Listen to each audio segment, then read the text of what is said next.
जी नाज़रीन, अस्सलाम वालेकुम। मैं हूं एजाज कोहली और आज एक ऐसी स्टोरी लेके आया हूं जो बेटियों से जुड़ी है।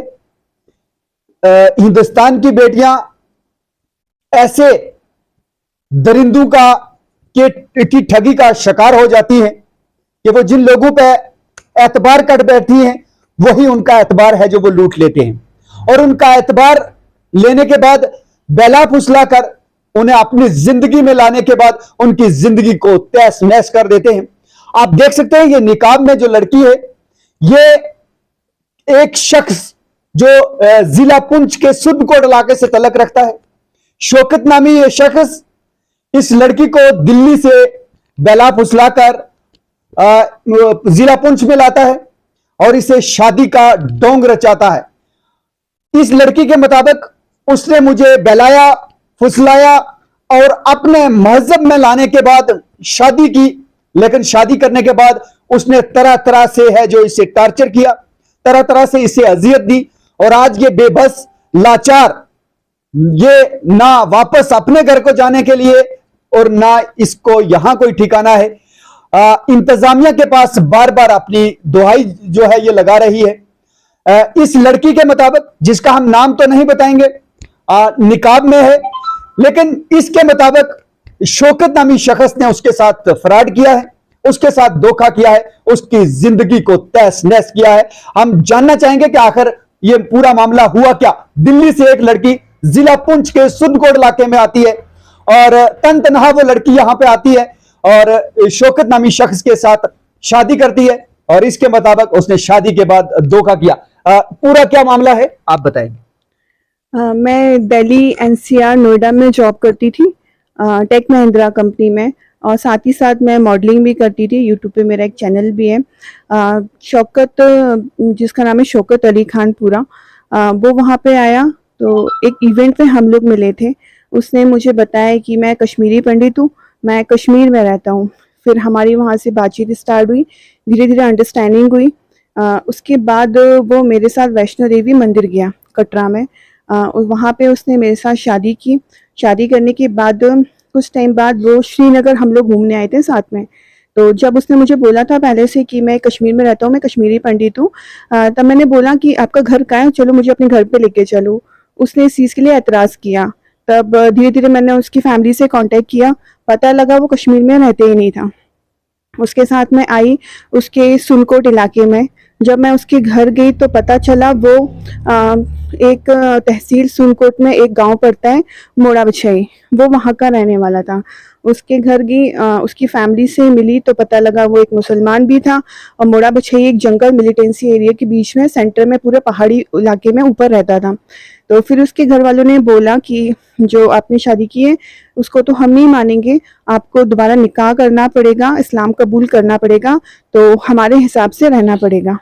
तो जब मैंने अपने हस्बैंड से बात करी, मैंने कहा ये सब क्या है, आप आपने एक तो मुझसे पहले झूठ बोला, फ्रॉड किया, अब आप मेरा धर्म चेंज करवा रहे हैं। उसने कहा नहीं, आप जैसे ही बोल रहे हैं वैसा आप कर लो, उसके बाद हम वहां जाएंगे, आप अपने तरीके से रहना, हम अपने तरीके से रहेंगे। मैंने कहा प्यार मोहब्बत के बीच ये धर्म कहाँ से आ जाता है बीच में?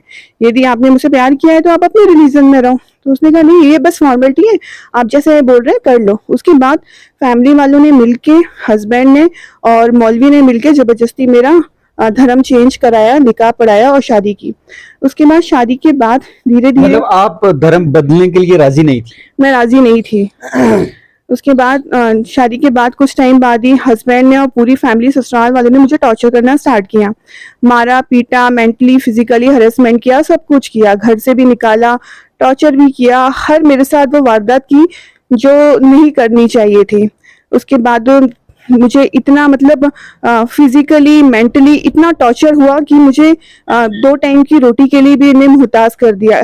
ना मुझे इज्जत दी, ना मुझे प्यार दिया, ना मोहब्बत दिया।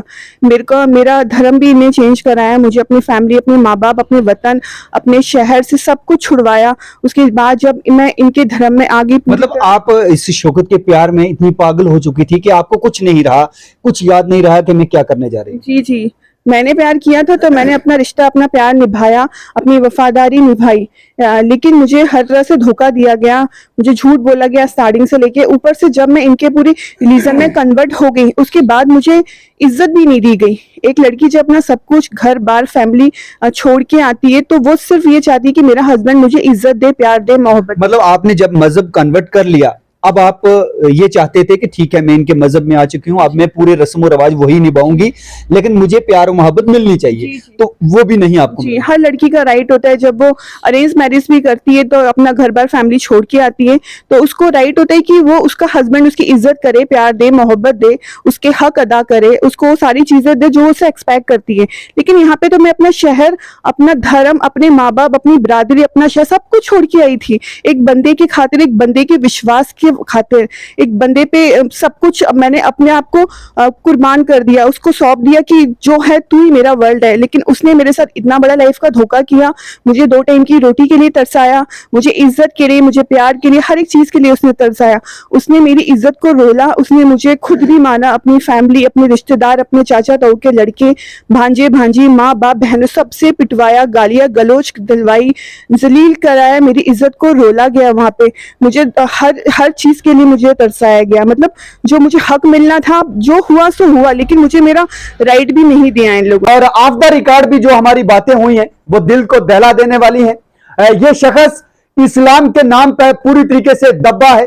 ये शौकत नामी शख्स जिसने एक लड़की को अगर इस्लाम में कन्वर्ट करवाया था और उसने भी इस पे एतबार करके इस्लाम में वो दाखिल हो गई। मैं मुसलमान होने के नाते ये बात मानता हूं कि ये जो शौकत है ये भी इस्लाम के बारे में नहीं जानता है। किसी को जबरदस्ती धर्म चेंज करने के लिए उकसाया नहीं जा सकता, और अगर कोई धर्म चेंज करके आपके साथ आया है तो उसकी उन तमाम चीजों का लिहाज रखना होगा, और उसके जो तमाम उसके साथ वादे किए गए हैं उनको निभाना पड़ेगा। लेकिन इस लड़की के मुताबिक शौकत ने इसके साथ झूठ बोला, इसके साथ फ्रॉड किया।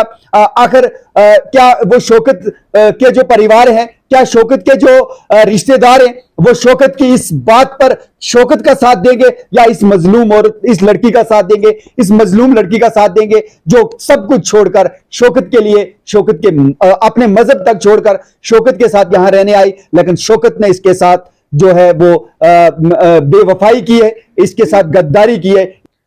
मैं जम्मू कश्मीर के गवर्नर साहब से रिक्वेस्ट करती हूँ, साथ ही साथ मैं एसएसपी पुंछ से, डीसी पुंछ से गुजारिश करती हूँ, सुनकोट के डीएसपी सर से, एसएचओ सर से रिक्वेस्ट है मेरी कि मुझे इंसाफ दिलाया जाए। जिन लोगों ने मेरी इज्जत को रोला, मुझे जलील किया, मुझे घर बार फैमिली से जुदा किया, जहाँ प्रदेश में आके मुझे अकेला छोड़ दिया रोड पे लाके, उनको कड़ी से कड़ी सजा मिलनी चाहिए, उनके अगेंस्ट कार्रवाई करनी चाहिए, उनको अरेस्ट किया जाना चाहिए।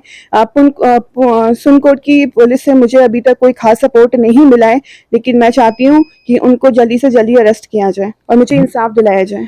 अगर सीमा पाकिस्तान छोड़ के आई हिंदुस्तान में तो हिंदुस्तान के लोगों ने, हिंदू कम्युनिटी ने उसको पलकों पे बिठा के रखा। हमारे मोदी सरकार ने उसे एक्सेप्ट किया। तो मैं कहना चाहती हूँ हमारे हिंदुस्तान से, हमारे हिंदुस्तान की जनता से, मैं एक हिंदुस्तानी हूँ, मैं एक हिंदुस्तान की बेटी हूँ, मैं हिंदुस्तान में पली बड़ी हूँ। तो मेरे साथ इतनी नाइंसाफ़ी क्यों हो रही है, मुझे इंसाफ क्यों नहीं मिल रहा। मैं बोलना चाहती हूँ हमारे मोदी सरकार जी से, मुस्लिम कम्युनिटी से, जम्मू कश्मीर के गवर्नर साहब से कि मेरे साथ इतनी ज़्यादती हो रही है, मेरे साथ इतनी नाइंसाफ़ी हो रही है, मुझे इतना टॉर्चर किया जा रहा है, बट मुझे इंसाफ नहीं मिला अभी तक।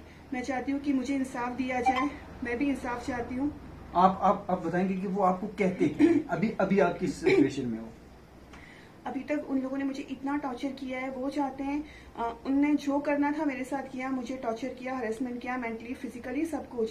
मेरा घर बार, फैमिली, मेरा जॉब भी छुड़वाया शौकत अली खान ने। उसके बाद जो वहाँ पे मैं पैसे कमाती थी, 15 से 20 लाख रुपए मेरे पैसे भी खा लिए। अब मेरे पास ना पैसा बचा है, ना घर बचा है, ना परिवार बचा है, ना मैं अपनी फैमिली के पास दोबारा जा सकती हूँ, क्योंकि वो मुझे एक्सेप्ट ही नहीं करेंगे। क्योंकि सबसे बड़ी बात है, मैंने अपना रिलीजन चेंज किया है। उसके बाद मैं अब कहीं की नहीं रही, उसने मुझे रोड पे लाके छोड़ दिया। एक्चुअली उसका कुछ काफ़ी टाइम से अफेयर चल रहा था अपनी चाचा की लड़की के साथ, जो कि नाजायज़ संबंध था। वो इसी वजह से मुझे झगड़ा करता था और वो यही चाहता था कि मैं उसको छोड़ के चली जाऊं, क्योंकि उसका ताल्लुकात थे, उसके एक्स्ट्रा मैरिटल अफेयर थे अपनी चाचा की लड़की के साथ, जिसका नाम है नाजिया कोसर, नाजी पठान बोलते हैं। मेरे कई बार समझाने के बाद वो ना तो लड़की मानी ना मेरा हस्बैंड माना, लेकिन ये सब कंटिन्यू चलता रहा। हमारी लड़ाई झगड़ा बढ़ता गया और कुछ दिन पहले ही पता लगा कि वो लड़की के नाजायज़ संबंध होने की वजह से वो लड़की प्रेग्नेंट हो गई। इस चीज़ को रफा दफा करने के लिए शौकत अली खान, उसकी फैमिली ने, मुमताज़ अली खान जो मेरे फादर इन लॉ है, और नाजिया के घर वालों ने मिलकर रातों रात उसका निकाह पढ़ा लिया।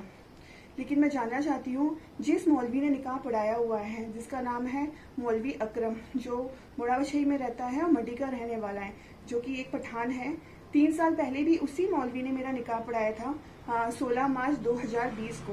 लेकिन ये सब कुछ जानने के बाद उस मौलवी ने मेरा इस्लाम कबूल कराया, मुझे धर्म चेंज करवाया, मेरा निकाह पढ़ाया और 3 साल से मेरे साथ ये जो कंटिन्यू टॉर्चर हो रहा था।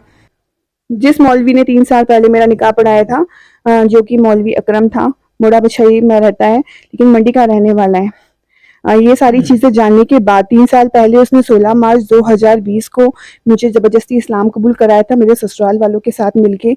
मेरे ससुर मुमताज़ अहमद खान, मेरा हस्बैंड शौकत अली खान और पूरी फैमिली इन्वॉल्व थी। ज़बरदस्ती मेरे को कलमा पढ़ाया, मेरा इस्लाम कबूल कराया। ये सारी चीज़ें 3 साल से मेरे साथ हो रही। एक बात, अगर जबरदस्ती आपको इस्लाम कबूल करवाया, क्या अभी आप इस्लाम में हो ना? जी। तो अभी आप इसको एक्सेप्ट करती हो कि आप इस्लाम में हो? जी।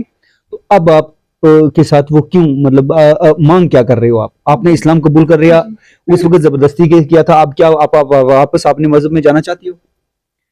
मैं मौलवी जी से ये बोलना चाहती हूँ, जिस मौलवी मुल्ला ने 3 साल पहले मुझे इस्लाम कबूल कराया, मेरे साथ 3 साल तक ये ज़्यादती हो रही थी, उस मौलवी के पास मैं कई बार फरियाद लेके भी गई कि मेरे साथ ये हो रही है, अनहोनी हो रही है, आप मेरे को इंसाफ दिलाओ, आप उन लोगों फैमिली से बात करो। उन्होंने मुझे बोला हाँ मैं कुछ करूंगा, लेकिन जब मेरे हस्बैंड के साथ उसके चाचा की लड़की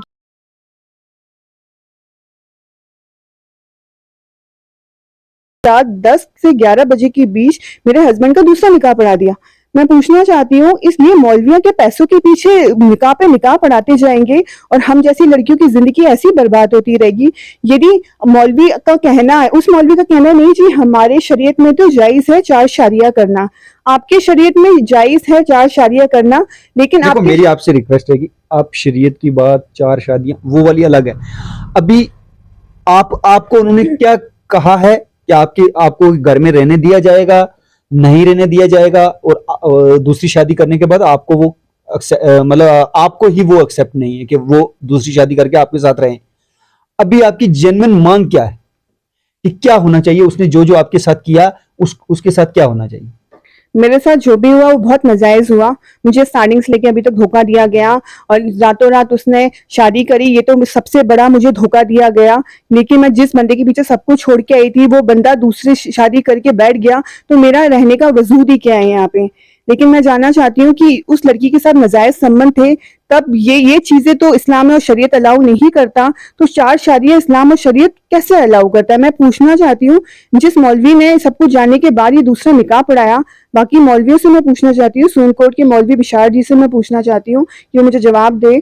पुंछ के मैं फारूक मुफ्ती जी से पूछना चाहती हूँ, एंड रजौरी के मैं गुलाम रसूल जी से पूछना चाहती हूँ कि ये जो मौलवी है, ये रातों रात निकाह पढ़ाते हैं, निकाह पे निकाह पढ़ाते हैं और हम जैसी लड़कियों की जिंदगी बर्बाद करते हैं। इनको कोई पूछने वाला है कि नहीं? ये पैसों के पीछे ये कुछ भी करते जाएंगे और हम जैसी लड़कियों की जिंदगी बर्बाद होती जाएगी। हम लड़कियां ऐसी बर्दाश्त करते रहेंगे कि हमारा हस्बैंड की हर दिन नई औरत ले आए, 4 औरतें लाके हमारे सामने खड़ी कर दी और हम कुछ भी नहीं कर सकते?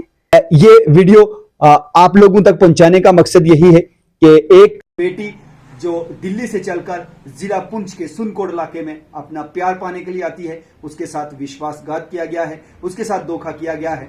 अब आप लोगों ने इस वीडियो के जरिए कम से कम इस लड़की के साथ, इस बेटी के साथ है जो अपनी हमदर्दी का इजहार करना है और इंतजामिया को ऐसे इकदाम उठाने हैं ताकि इसको इंसाफ मिल सके। जी नाज़रीन, अब मुझे इस प्रोग्राम को यहीं ख़त्म करना है। अब मुझे इजाज़त दीजिए। अल्लाह हाफिज़।